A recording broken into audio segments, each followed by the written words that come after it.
Okay. Okay, great. Okay, I see some new people joined us. So let's see if I can. Okay, so these sessions are not really like set in stone per se. It depends on who's here, what you guys want us to do, because you guys made the time you're here. So it's the main goal is for you to get as much as you can out of it. So I love it when you guys participate because it won't make sense for me to keep going when maybe something is not clear. It's better we go back over it again, stuff like that. So feel free to take part in the lesson. I'll be monitoring the chat the whole time. If you want to unmute yourself, you can do so at any point. But the goal is just for you to get as much as you can out of the session. So please feel free to chime in whenever you want to. Okay, so normally I teach the reading section, and I assume all of us are in the WhatsApp group because that's where the link was posted.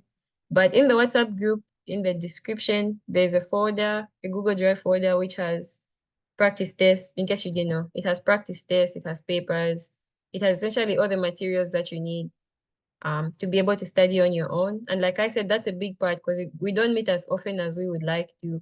So you really need to be studying on your own, do as much work as you can on your own. But just to go over the sections, because I know at least one person is just starting out. So for the SAT tests, it's a little bit different than it was in the past. But we have reading and writing combined. But reading is its own subject, I'll call it that, and writing is its own subject. And they don't tell you in the paper like which one is reading and which one is writing. So you kind of have to differentiate on your own to see which one is reading and which one's writing. And then there are two sections that are like duplicates. So there's two reading and writing sections. And like I said, reading is on its own, writing is on its own. And then we have math sections after that. So the tutors that we have, I'm not sure how long you guys have been in the group, but I normally teach reading, like I said. Then Aldridge normally teaches writing. And then Adrian and Ibrahim normally teach math. So we alternate based on kind of who's available and stuff like that. But what we go through, like I said, depends on who's here, what you guys want us to do so that you get the most that you can out of this. So I know you guys have the books. Like I said, they're available in the group description if you don't have them already. But I don't want this to be a session where we're reading through the book because you can do that on your own. So my approach is very practical. There's also cheat sheets available in the Google Drive folder that's like in the group. But my approach is very practical. I want us to go through like, what do you need to answer the question? What is the question asking you? Because like I said, you can read on your own. You can do all the background searching on your own. But what we do together is just like strategy, what worked for us as tutors so that you're actually getting prepared for taking the exam. Okay, so this is a reading session. Last time we met, well, with me specifically, we did writing. So we're going to do reading this time. And the thing about reading is the passages are really short, which is really to your advantage. Because you don't have to read an entirely long passage. You essentially just have to know what the question is asking you and then find it from the passage. And that's a big part about reading. So I normally do like a spiel on reading. I've done it many times. But like I said, I want to know what you guys want us to do, and that's where we're going to start. So reading has three, or let me say, yes, the new format has three main types of questions. We have big idea questions or main idea questions. And then we have function, very big as well. And then we also have command of evidence. So I'm not saying these are the only questions that you meet in terms of reading, but they are the main questions that you meet. So these are the main three that we need to really know. Like you need to know, first of all, what's the question? Like how does the question look? Because like I said, they won't tell you like, oh, this is now a reading question. You have to kind of know on your own which one's reading, which one's writing, and what type of question it is. And you really have to know what type of question because each question is asking you for something different, right? So I like to think of it as, what example can I give? It's kind of like the way they say the customer is always right. Like if you want to make a product and you don't have the customer in mind, it's going to be the wrong product. You always have to think of like, what does the customer want you to do? So the biggest thing about the reading section is figuring out when the College Board says big idea questions, what do they mean? Because it's not about you. Like, this is a very standardized exam, and the goal is that every person who takes it should have like an equal opportunity to get good marks because it's supposed to be standard. So it's nothing about like, oh, what do I think about this? It's more about what does the College Board think? Like, what do they want me to think? Because that's what they'll have in mind when they're choosing the answers. And this not only applies to the reading, but also to writing, math, everything that you ever do on the SAT. It's very standard, but it's standard based on the people who are setting the exam. So even what we'll be doing here is like analyzing what does the College Board mean when they say this, and what are they looking for in an answer. And it's really amazing that if you go to the College Board website, they literally put everything that you need. They'll give you questions like they'll give you question papers, and then they'll also give you answers and the explanations. So if you're able to read through that, then you'll be able to see like, oh, what were they thinking when they picked B as the answer? Like, okay, so what can I do when I meet another question that's of that same form? So that's the major thing for the reading section. So like I said, there's three main types. I'll be typing in the chat. There's big idea questions. I think these are like the majority, at least from the practice papers that we've seen. And then there's function, also kind of popular. And then there's command of evidence. So these are kind of like the big three type of questions for reading on the SAT. And I want us to go through, we'll either go through one of these types of questions and then practice. So go through an actual paper and see like how are we doing in terms of finding the answer. Or we can just like go through a paper and just practice. So it's up to you guys. Like I said, it's based on who's here. What do you guys need?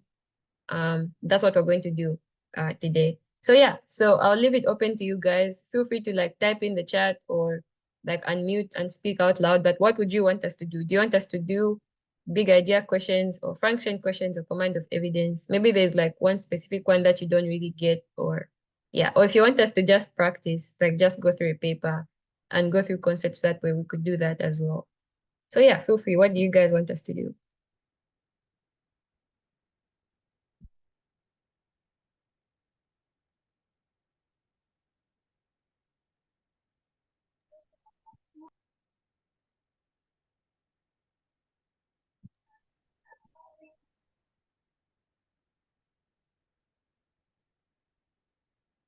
Louis, I'm not sure if you said something, but I wasn't able to hear. Oh yeah, yeah. Uh-huh.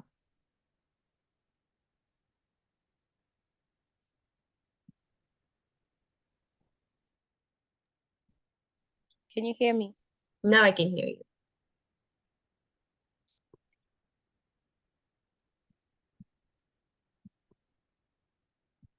We can just go through a paper and like concepts in general. Okay. That sounds good. That's a great way to go through a lot of concepts at once. So if you disagree, speak now or forever hold your peace. But yeah, either way we'll be able to go through like types of questions by doing that. So that sounds great. Okay. So I like to stick to the practice test 1 and practice test 2, just because I don't want to like finish you guys' material. Based on the new SAT, there are only 4 practice tests available, unless there are some new ones that I don't know about. So I don't want to like go through all of them and then you guys don't have anything to practice. So we'll stick to this one. Okay, we'll stick to this one and we'll go through that way. Okay, so like I said, one of the biggest things is being able to differentiate between reading and writing, because they won't tell you like this is now a writing question, this is now a reading question. So the biggest difference is writing focuses on grammar, and I'll keep writing in the chat because I just like writing. So writing focuses more on grammar. So anything that asks you about a logical word choice like this, anything that asks you about punctuation, that's writing, definitely. When it comes to reading, so this is also writing because it asks you to complete with a logical word choice, everything, word choice. That's very grammar related. When you come to a passage that asks you about, it asks you about like understanding the passage. Like this question here asks you, main purpose of the text. That's not grammatical at all. You need to understand what the passage is saying. And so it's just like comprehension. I know we used to call it comprehension in high school. But when it comes to reading, it's more about understanding the text. So that's the main difference between writing and reading. But also, if you know what the types of questions are, it's easy. Because like if you see main purpose, you know main purpose is a reading question. Obviously, it's a reading question. Okay. So what we'll do is we'll go through each question. So if we meet like a new type of question, we'll go through it together. So I'll explain how to get to the answer. And then the next time we go through a similar question, I'll leave it to you guys to figure out what the answer is. And I really love it when you guys take part. So feel free to like type in the chat and mute, because then we all get the most that we can out of this session. Okay, question 7, main purpose. One big strategy when it comes to reading is to always read the question first. Because either way, the point of you reading the passage is to come up with the answer. So if you already know what the question is before you read the passage, you won't have to read it through again. Instead of you like, oh, reading through the passage and then reading the question, then coming back to read the passage, why not just read the question first and then read the passage? So that's something that applies to, sorry, I didn't put the first, read the questions first. Yeah, that's one thing that really applies to this section, especially is read the question first. So once you just see like a passage, don't read the passage first, read the question and then go back. Okay, the main thing about the main purpose is that it kind of sums up everything. So there's a formula that you find in the textbook is that the main purpose is the topic plus the so what. Right, so if I'm teaching you about photosynthesis is the topic, but there's so much that's involved in the process. I can talk about many things. What causes it to happen? What are the functions? What are the effects? I don't know. When does it not happen? Stuff like that. So the topic is just like the word that's being used the most, right? So photosynthesis is a topic, but what am I saying about the topic? So if I can summarize everything I've said and just say I'm talking about the functions of photosynthesis, then that's the so what. Right? So it goes beyond just knowing what the topic is. You need to know like what's the big thing that's being said about it. So essentially when you're talking about the main idea, you're kind of summarizing the point of the passage. And that's going to be a very big thing, you knowing that you're actually summarizing the point. So I'll just say summing the point, summing the point of the passage. That's going to be a very big thing because it's the main, it even tells you in the word itself, it's the main, so it's the biggest thing. Like if you were to summarize everything into one thing, that's the main. And then there's the purpose. So essentially, why am I telling you about this? If it's about photosynthesis, that's kind of like the why I'm telling you about it. So it's very important that you're able to filter out what the main purpose is. And you're going to find many traps as well that like the College Board will try to use to kind of mislead you from the answer, but we'll go through those through the questions. So we read the question, which choice best states the main purpose of the text? So now we're going to read through the text and figure out what the main purpose is. Okay. In 2007, computer scientist Louis Ann Vaughan was working on converting printed books into digital format. He found that some words were distorted enough that digital scanners couldn't recognize them, but most humans could easily read them. Based on that finding, Von Ahn invented a simple security test to keep automated bots out of websites. The first version of the reCAPTCHA test asked users to type one known word and one of the many words scanners couldn't recognize. Correct answers proved the users were humans and added data to the book digitizing project. Interesting passage. So main thing about this is it's talked about so many things. It talked about printed books. It talked about reCAPTCHA. It talked about the product of it. But it's kind of like a debate, right? Or let me say more like a story. Let me put it like that. It's a story. And when you're telling a story, you don't just start from the point. You don't just start, CAPTCHA is good. You're going to first tell me why CAPTCHA was invented. You tell me about the process, and then you tell me maybe what happened after. So the main point is some of this stuff is just like a platform to introduce what the main purpose is. But if you can connect it to the main point, it's kind of like you have all these tunnels and all of them are meant to lead you to the main point. So I kind of just seeing what's the point of all of this. Like it says, it's the main purpose of the passage, right? So we've read through everything. And if we look at the first part, it's the problem. So the problem was that, so right up to here. The problem was that words were distorted. Some printers could not recognize them. Or not the problem, let's say the finding. Yeah, because it says based on that finding. So he found that computers couldn't recognize some things, right? Because they were distorted. And then he thought, oh, let me make this out of it. So then we see that the first part is meant to introduce why the reCAPTCHA test works or why it was even invented. And then if we look at the last part, it says correct users proved. So everything about this is talking about this reCAPTCHA test. That's the topic. Okay, so if we look at the options, A says to discuss von An's invention of reCAPTCHA, B to explain how digital scanners work, C to call attention to von An's book digitizing project, D to indicate how popular reCAPTCHA is. Honestly, if you find yourself misled by these answers, it means you didn't understand the passage. That's the biggest thing, like half the time. It's because you didn't really get like what's this passage actually talking about. Because if you look at the options, so A says to discuss his invention. This is very accurate, right? We said everything that was said is leading up to this discovery and how it worked. Everything was about this reCAPTCHA test. B says to explain how digital scanners work. They were mentioned, right? What part was that? Into digital format. Just the first part alone. If it was just this alone, in fact, it didn't even talk about how they work. It just mentioned that they couldn't recognize certain things. And that's another thing is you need to be very detailed. Just a misspeaking, let me put it that way, something that's not said in exactly the way it's supposed to be is wrong. Like just them saying to explain how. At what point did they discuss how they work? They didn't discuss that at all in this passage. So B is wrong because it talks about something that was said. Number one, it's not the main, and number two, that wasn't even explained. We didn't even talk about how they work. If we look at C, it says to call attention to von An's book digitizing project. Again, book digitizing was just a very small part of the first part of the passage. Excuse me for a moment. I just need to check something.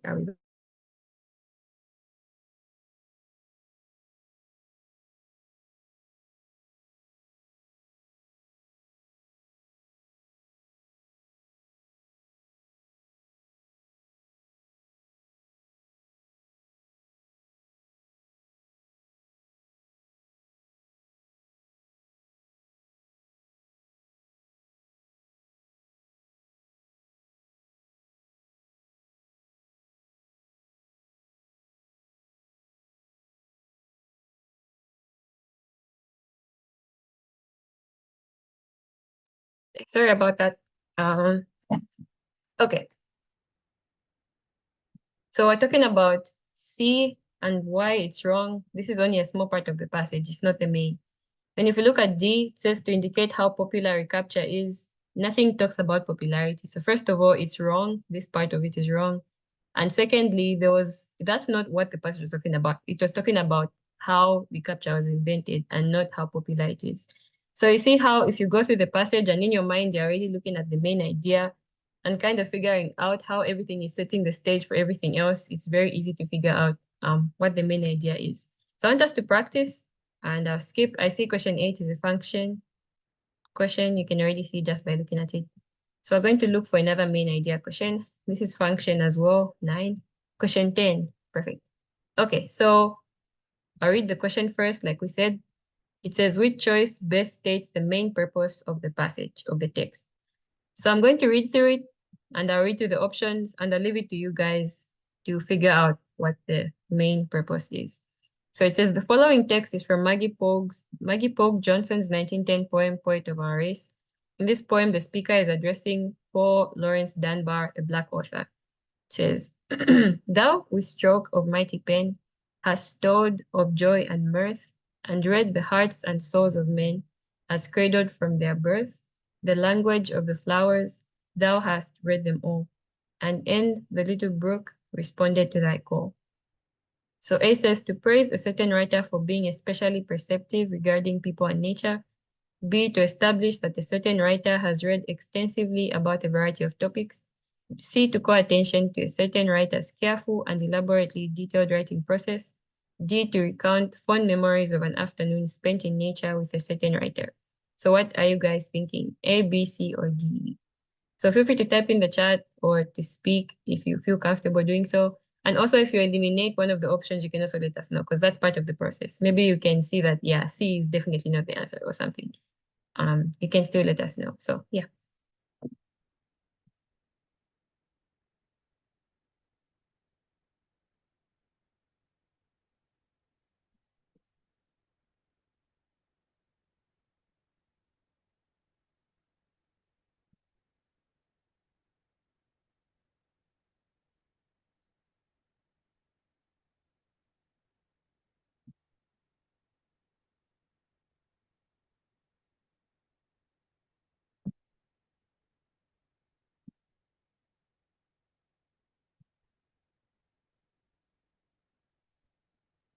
Okay, stuck between C and A.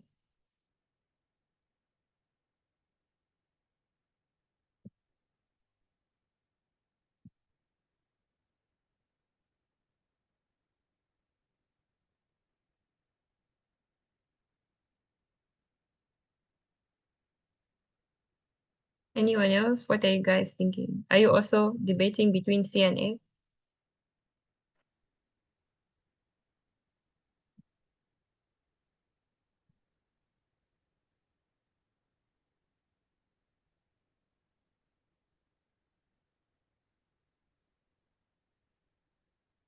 Okay, so we're going to start from there.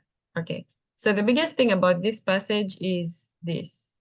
Everything that the College Board gives you has some role to play. So if they're giving you context of this poem, then it's very important that you know what the context is. The passage that we read before from question 7 didn't have any introduction to it. It just started. So this is really important for it to be there. It's really important. So what's the context of the poem? First of all, it's that the speaker is addressing a Black author. So everything that's written is about this Black author. It's being written like it's addressing him as that author. Okay. So when it says thou, it's talking about the author. So thou with stroke of mighty pen has stored of joy and mirth. So we know it's yes, he's an author. So this is his writing. Okay. So he's stored of joy and mirth and read the hearts of souls and men, cradled from their birth, language of the flowers, thou hast read the moon. So it's essentially saying like this person is a really good writer. I see A is also an option. So this person is essentially a really good writer. Okay. Give me one moment again. I'm sorry.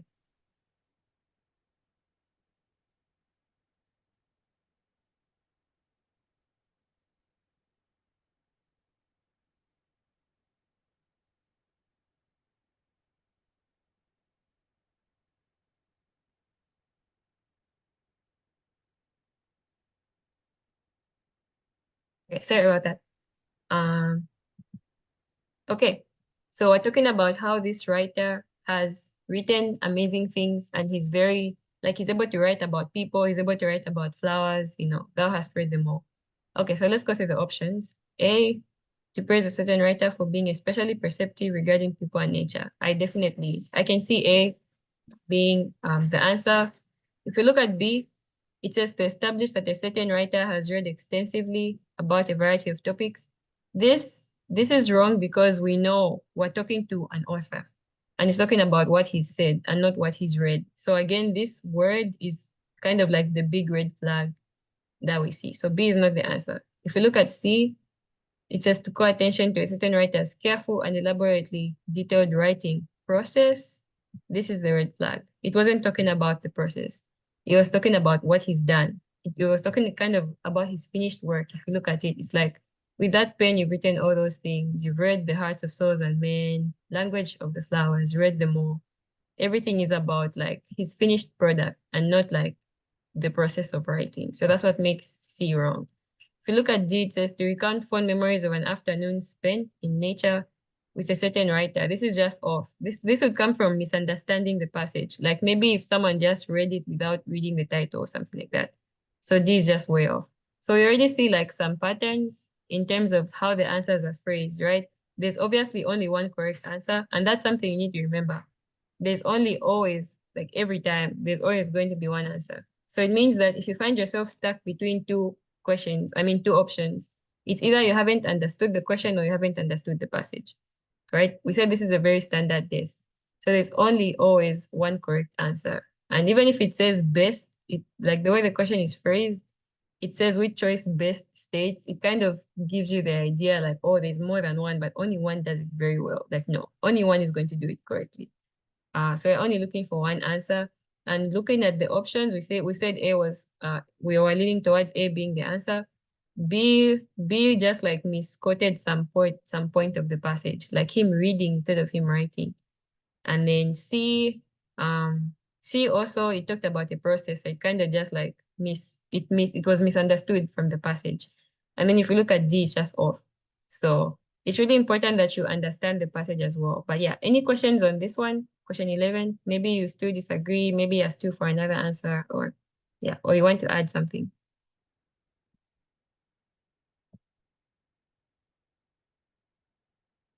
Okay. So that was the main idea. I would like us to practice another main idea question before we go to function. Directly support. Oh, yeah. So we're still going through the types of questions. So here it says, according to the text, what is true? So this is literal comprehension. It's just like what was said in the passage directly.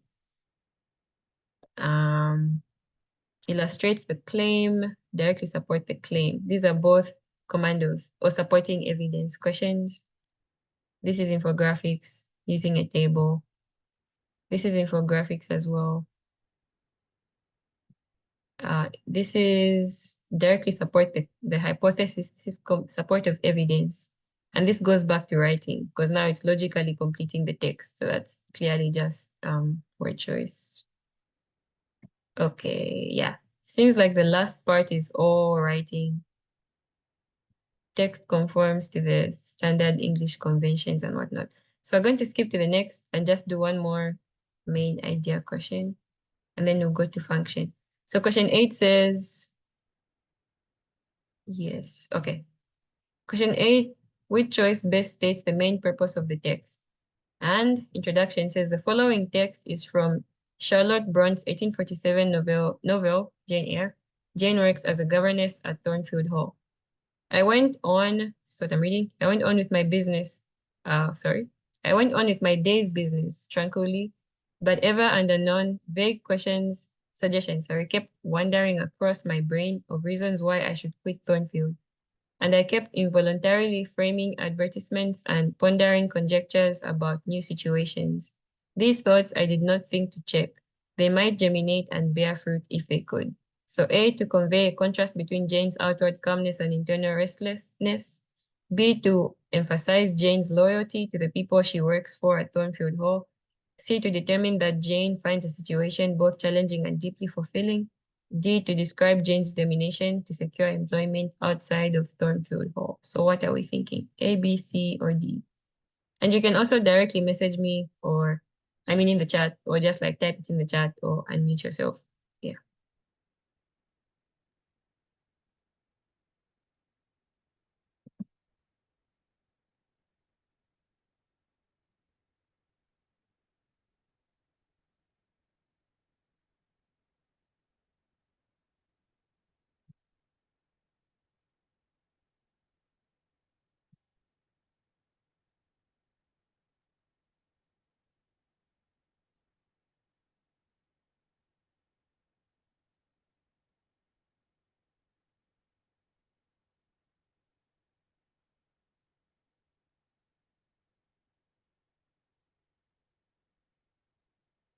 And also if you eliminate an answer and you know like it's definitely wrong, you could also let us know so that that will help us in the process to find the answer.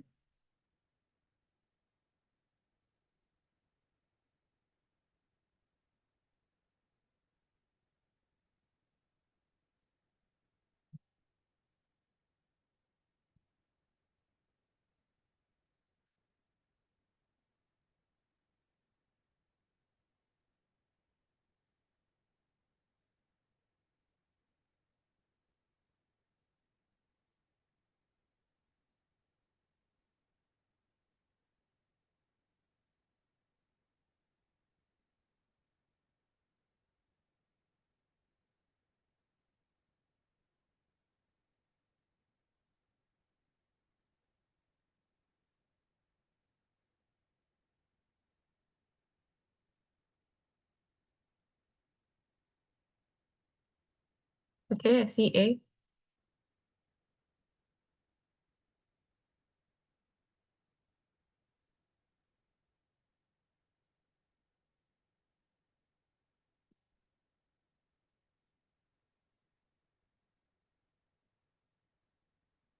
Okay, I see C. I see another C as well. Does anyone feel comfortable defending their answer?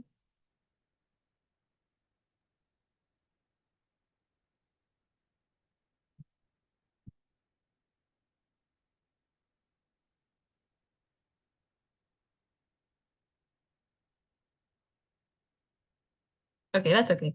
I hope we're able to at least do that when we're picking, because that would be a huge part. Like the whole test, you really be kind of debating with yourself and like trying to prove that the answer is right. So that's a great skill to like have and be able to use. So go through it together, right? So we have A and C, and we'll go through the passage together and then see what we think.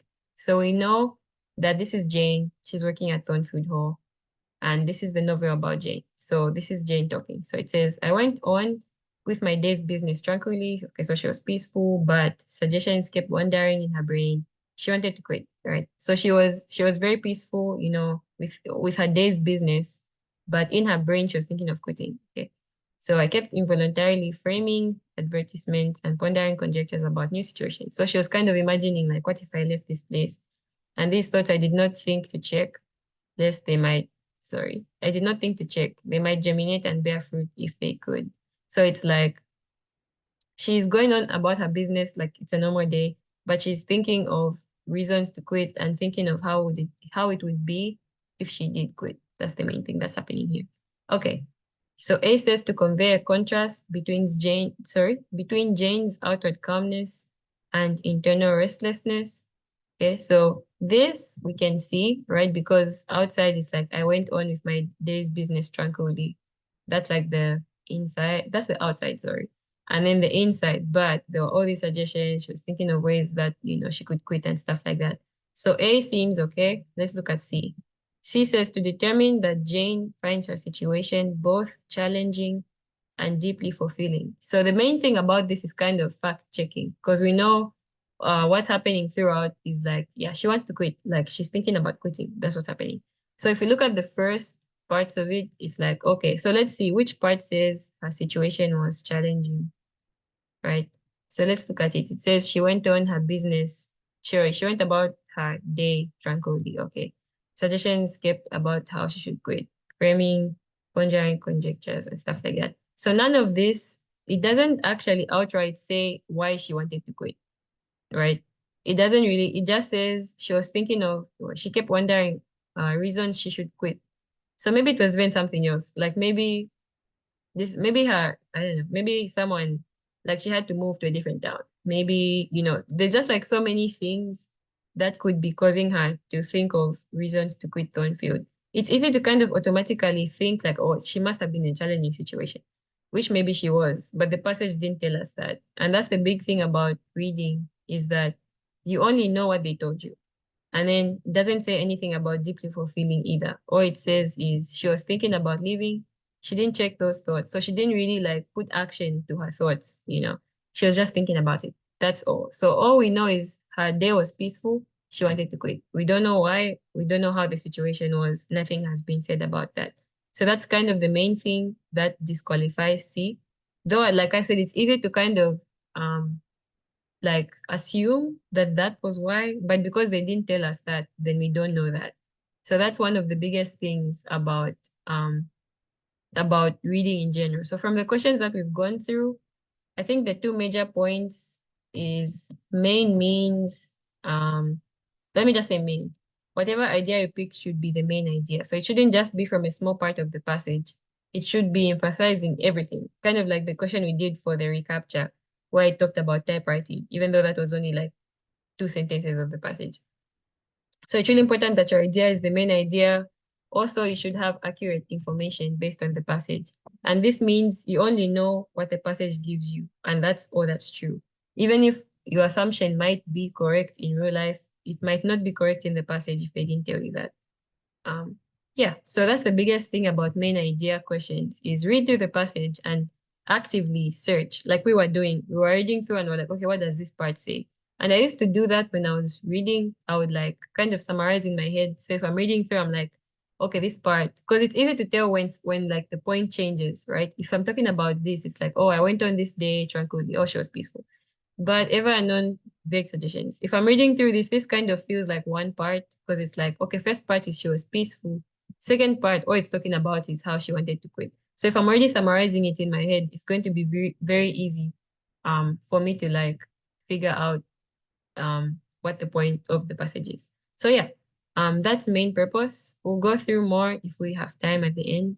But now we're going to go through function. which is the other big part. I guess we're still doing topical, but yeah, it's really important to know how to approach each question individually because every question needs a different response. So we'll do the same thing. We're going to go through the question together, and then the next one will be for you guys to go through. So it asks, which choice best describes the function of the underlined sentence in the text as a whole? And this is important. It says this is from Edith Wharton's 1905 novel, The House of Mirth. Lily, Bart, and a companion are walking through a park. So two people walking through a park. Lily had no real intimacy with nature, but she had a passion for the appropriate and could be keenly sensitive to a scene which was the fitting background of her own sensations. The landscape outspread below her seemed an engagement of her present mood, and she found something of herself in its calmness, its breadth, its long, free reaches. On the nearer slopes, on the nearer slopes, the sugar maples wavered like fires of light. Lower down was a massing of gray orchards, and here and there the lingering green of an oak grove. So A says it creates a detailed image of the physical setting of the scene. B, it establishes that the character is experiencing an internal conflict. C, it makes an assertion that the next sentence then expands on. And D, it illustrates an idea that is introduced in the previous sentence. So before we even go through these options, the biggest thing about function is it's active. That's the biggest thing for us to know is function is active. What I mean is if you look at the options, they all have action words: creates, establishes, makes, illustrates. Every time I'm talking about function, it's what something actually does. So if I ask you what's the function of your laptop, you tell me, oh, it helps me figure out, I don't know, it helps me keep my files and all that stuff like that. The point is, its function is not like a passive. If I ask you what's the function of your phone, you won't tell me, oh, it's a Samsung, You're going to tell me what it actually does. And this is a trap that most people fall into. Sometimes they ask you what's the function, and then the answer that you choose, this is a rare case because all of them are action words. Sometimes you pick an answer that doesn't even give you the function of something, right? So that's the first thing to keep in mind is that function is active. Now, what is it active about? Function is very much tied to the main idea. So what we just did, in fact, knowing the main idea helps you on virtually any kind of question because it's the point of the passage. So if you're able to know what the main idea is, then you know what the function is because the function is tied to the main idea. If I bought my phone and the reason I bought it is for me to keep in contact with people, that's the main, that's the main idea, and that's going to be tied to its function. It's that I got it so that I can keep in touch with people. Obviously, it has games on it. Obviously, there are other things I can do with it, but those are not the main things, and that's not going to be the function. I hope that's because it's really important that you get the fact that the function of something is the point, like the action from the point of it. So you can't know function without knowing main idea. So whenever you come across a function question, the first thing that you should do is figure out what's the main idea. Then what you're doing is basically adding function to the main idea. Adding action to the main idea. I'll put it like that. That's all you're doing with functions. You're just adding an action to the main idea. And like we said on main idea questions, you never need to come up with it in your own mind, like, oh, maybe he said this because the passage will tell you exactly what he wants you to know. Because this is a standard test, right? So essentially just finding the main idea and adding an action to it, right? So if they ask you what the function of a sentence is, you have to know what the main idea of the sentence is and then tie it to the passage because that's the main idea, right? After we find this, the action is going to be tied to the passage. So first of all, what does the sentence do? So what's its main idea? And then the action is going to be what you're adding from the passage. So looking at this example, it says the landscape outspread below her seemed an enlargement of her present mood. She found something of herself in its calmness, its breadth, its long free reaches. So what this is saying is that the environment expressed how she felt, essentially. Everything. It's talking about the landscape, but it's in connection with her mood and everything like that. Okay. And then the question asks you, what's the function of that in the text? So now what is the text talking about? The text is talking about how Lily didn't like nature. That's the first part. She didn't really like it, but she could appreciate a good part of it. Last part, on near stop sugar maples, they look like that. So that's kind of her appreciating the nature. So what role is this playing in the whole passage? It's kind of showing what the passage is saying. Because it's like, oh, she didn't really like it, but she appreciated it. And then this is an example of how she appreciated it. And then this is like her looking at other stuff. So you can kind of see how it like plays into the main idea of the passage. Now we're looking at the options. A says it creates a detailed image of the physical setting. This is an example of something that's not tied to the main idea, right? We said the main idea is that she relates to nature, right? It's not about the physical setting of the scene. If we look at this sentence right here, it talks about the physical setting, but that's not what, like, it goes back to the main idea, right? I don't know if this is making sense to everyone. It's making sense very much in my head, but it's like it's talking about what it is and not what it does, right? Which is a very big part. If I'm telling you about function, it's kind of like me saying this is a Samsung phone and not like what I actually use it for. So you have to make sure you're talking about what something does and not what it is. It is creating a detailed image, but that's not the purpose of it. We're talking about function, right? That's not the function of it. So A is out. If you look at B, it says it establishes that a character is experiencing an internal conflict.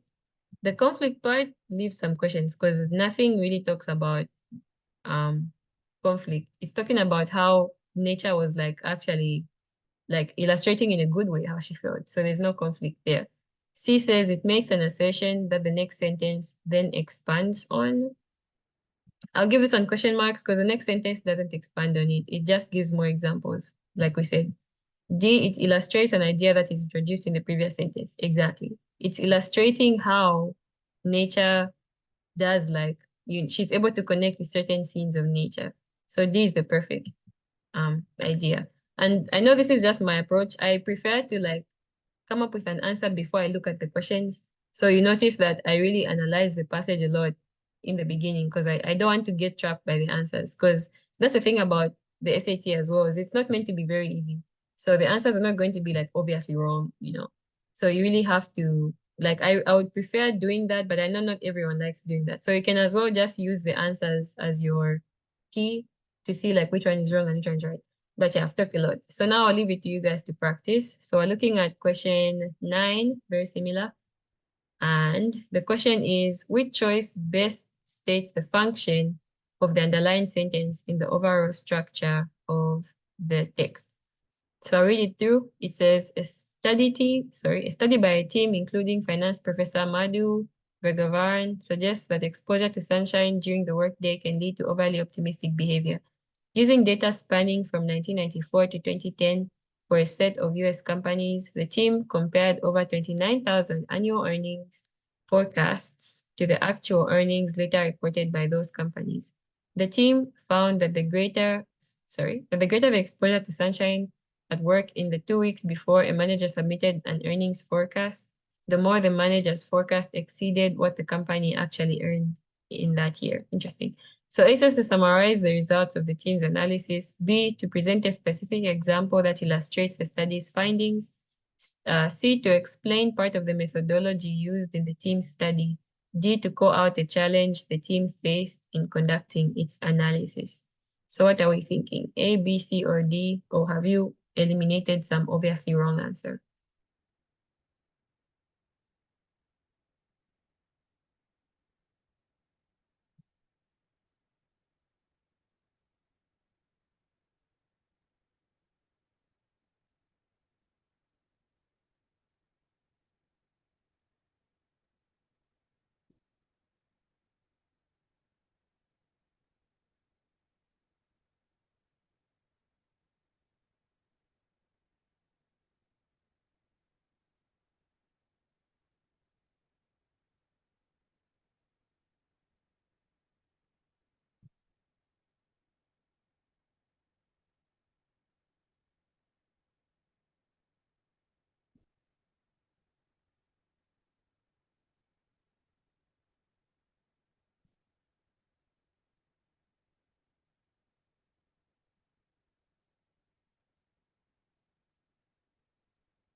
Okay, I see some C's.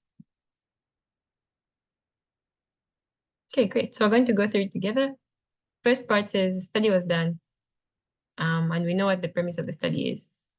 And then the sentence says, using data spanning from that to that, team compared over 29, okay, to those reported by the companies. And then the last part is like saying what the findings of the study was. So this is talking about like kind of like how the study was done. And we know what the premise of the study is. So it's kind of illustrating how the first part was like carried on through the study. Okay. So C says to explain part of the methodology used in the team study. I definitely agree with this. So this is really important because that's what it's doing. It's explaining the methodology exactly, precisely what it's doing. But we tied it to the main idea by talking about the team study because the team study is explained in the first, it's a study by a team that's doing all these things. Then there's that. So it's really important that as you go, you're tying um, what you're doing to the main idea. So anything here, any questions?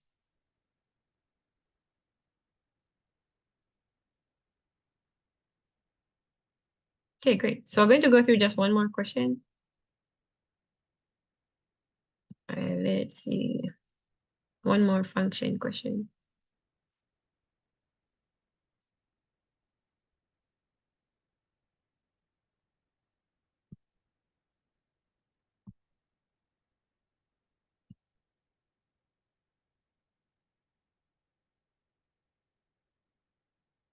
Writing the claim. Okay, it looks like we're out of function questions in this paper. So we're going to go through main idea. I think I saw, why did I see that? Here we go. So we'll go through this one, especially because function still involves the main idea. So it's like we're practicing everything. Okay, so it says, what's the main idea of the text? The following text is adapted from William Shakespeare's 1609 poem, Sonnet 27. The poem is addressed to a close friend as if he were physically present. Weary with toil, I hurry to my bed. The dear repose for limbs with travel tired, but then begins a journey in my head to work my mind when my body is expired, when my body's works expired. For then my thoughts, far from far where I abide, begin a zealous pilgrimage to thee, and keep my drooping eyelids open wide. So A, the speaker is asleep and dreaming about traveling to see the friend. B, the speaker is planning on an upcoming trip to the friend's house. C, the speaker is too fatigued to continue a discussion with the friend. And D, the speaker is speaking about the friend instead of immediately falling asleep. So what are we thinking? A, B, C, or D?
Okay, I see a D.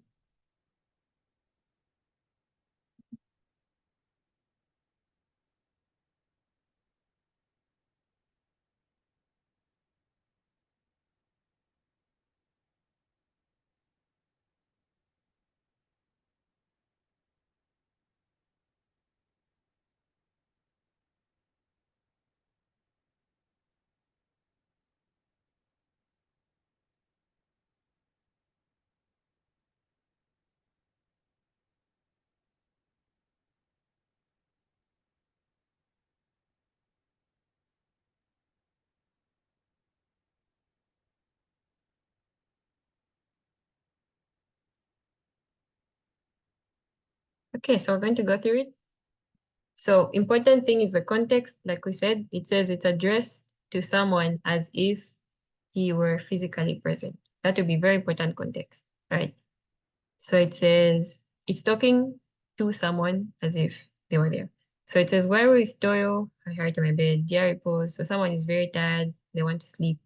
Then the journey begins in their head, so that the mind is active when the body, essentially the person is like falling asleep and dreaming, it seems. Then thoughts are far and the Zillah's pilgrimage to thee. So we know this is the friend as if he was physically there. So it says the journey is in his head and he's making a zealous pilgrimage to the person and keeping his drooping eyelids open wide. So he's kind of like daydreaming. Wow, very tired. Okay. So if we look at A, oh wait, D was a suggestion. D says the speaker is thinking about the friend instead of immediately falling asleep. This makes so much sense, right? Because we know, like we said in the first part, the journey is in his head and his eyelids are open wide. So he's not asleep immediately. He's thinking about the friend.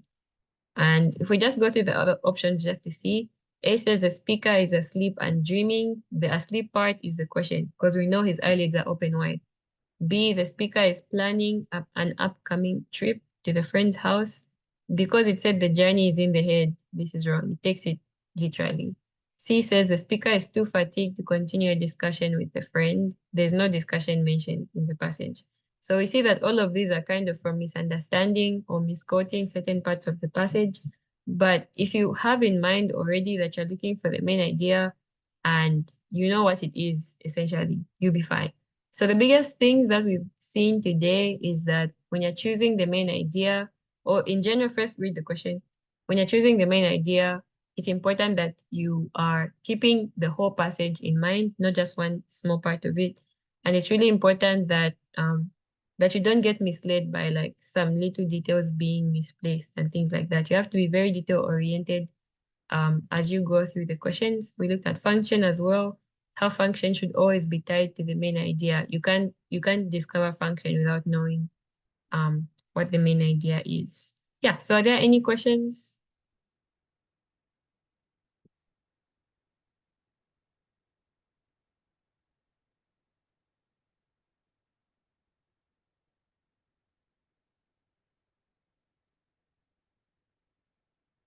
Okay, let me stop recording.